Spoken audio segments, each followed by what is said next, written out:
Saint کے اندر army chief کی extension کے خلاف ایک بل پیش کر دیا گیا ہے۔ ایکسٹینشن کی حالیہ کچھ سالوں میں بہت زیادہ گونج رہی پاکستان کے اندر کہ اس آرمی چیف کو ایکسٹینشن کیوں دی گئی اور ایکسٹینشن کس نے دی، اس کے پیچھے حالات کیا تھے، ایکسٹینشن کیوں دینا پڑی۔ پاکستان کے اندر اگر کسی آرمی چیف کو ایکسٹینشن ملی، سب سے پہلے کسی آرمی چیف کو ایکسٹینشن ملی تو وہ تھے جنرل پرویز کیانی۔ جنرل پرویز کیانی کو سب سے پہلے پاکستان کی ہسٹری کے اندر وہ واحد آرمی چیف تھے جنہیں ایکسٹینشن ملی، اور انہیں سابق صدر آصف علی زرداری صاحب کی جانب سے ایکسٹینشن دی گئی تھی۔ جب ان کا 3 سال کا ٹینیور ختم ہوا، قانون کے مطابق کسی بھی آرمی چیف کو 3 سال کے لیے اپوائنٹ کیا جا سکتا تھا۔ تب 2019 سے پہلے 2019 میں اس کے قانون میں قانون سازی کی گئی، اور اس سے پہلے صرف 3 سال کے لیے اپوائنٹ کیا جا سکتا تھا، اور اس کے بعد اگر کوئی وزیر اعظم چاہے تو اپنی صوابدید پر اسے ایکسٹینشن دے سکتے تھے۔ تو تب جنرل پرویز کیانی صاحب کو پیپلز پارٹی کی حکومت میں یوسف رضا گیلانی وزیر اعظم تھے، اور سابق صدر آصف علی زرداری کے تحت انہیں ایکسٹینشن دی گئی۔ اس کے بعد پھر دوسرا جو آرمی چیف تھے جنہیں پاکستان کی تاریخ میں ایکسٹینشن ملی، وہ تھے جنرل قمر جاوید باجوہ۔ شاید لوگ جنرل کیانی کو تو بھول جائیں، لیکن جنرل قمر جاوید باجوہ کو لوگ اتنی آسانی سے نہیں بھولیں گے، کیونکہ جنرل قمر جاوید باجوہ وہ واحد آرمی چیف ہیں جو کہ بہت زیادہ کنٹروورشل رہے، جن کے خلاف بہت زیادہ پروپیگنڈا بھی کیا گیا، لوگوں نے ان کو بہت برا بلا بھی کہا، ان کو بہت برے القابات سے بھی نوازا گیا، ان کے خلاف نعرے بازی بھی کی گئی۔ تو یہ عمران خان صاحب نے بھی کہا جب ان کو ان کے عہدے سے ہٹا دیا گیا رجیم چینج آپریشن کے تحت، عمران خان صاحب نے کہا کہ جنرل قمر جاوید باجوہ کو ایکسٹینشن دینا میری سب سے بڑی غلطی تھی۔ تو یہ غلطی سدھارنے کا موقع آ چکا ہے۔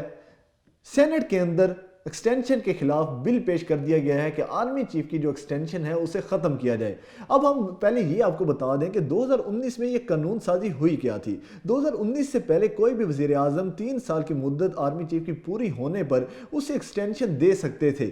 لیکن یہ وزیر اعظم کی صوابدید تھی، وزیر اعظم کے پاس یہ پاور تھی کہ وہ انہیں ایکسٹینشن دے سکتا تھا۔ تو اسی طرح عمران خان صاحب نے جب جنرل قمر جاوید باجوہ کو ایکسٹینشن دینا چاہیے تو تب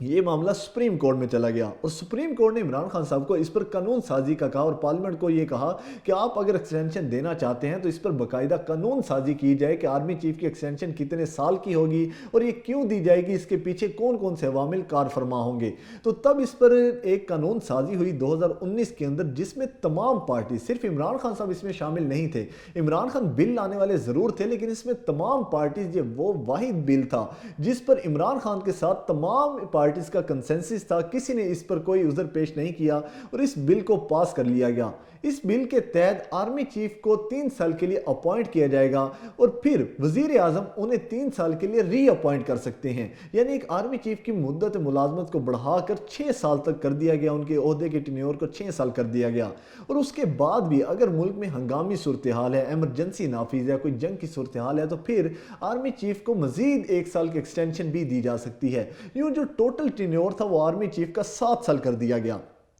تو اس پر اب جب کہ عمران خان صاحب کی حکومت ختم ہوئی تھی، عمران خان صاحب کا کہنا تھا کہ میں نے بہت بڑی غلطی کی، اور یہ قانون سازی بھی کرنا شاید پاکستان تحریک انصاف کی سب سے بڑی غلطی تھی۔ تو اب اس پر جو ایک سینیٹر ہیں مشتاق احمد، جماعت اسلامی سے ان کا تعلق ہے، انہوں نے سینٹ کے اندر ایک بل پیش کر دیا ہے کہ جو آرمی چیف کی ایکسٹینشن ہے اسے ختم کیا جائے۔ ان کا کہنا ہے کہ جو آرمی چیف کی ایکسٹینشن دی جاتی ہے، اس سے آرمی کا جو اندر ماحول ہے وہ خراب ہوتا ہے، آرمی کا ڈسپلن خراب ہوتا ہے، کیونکہ جو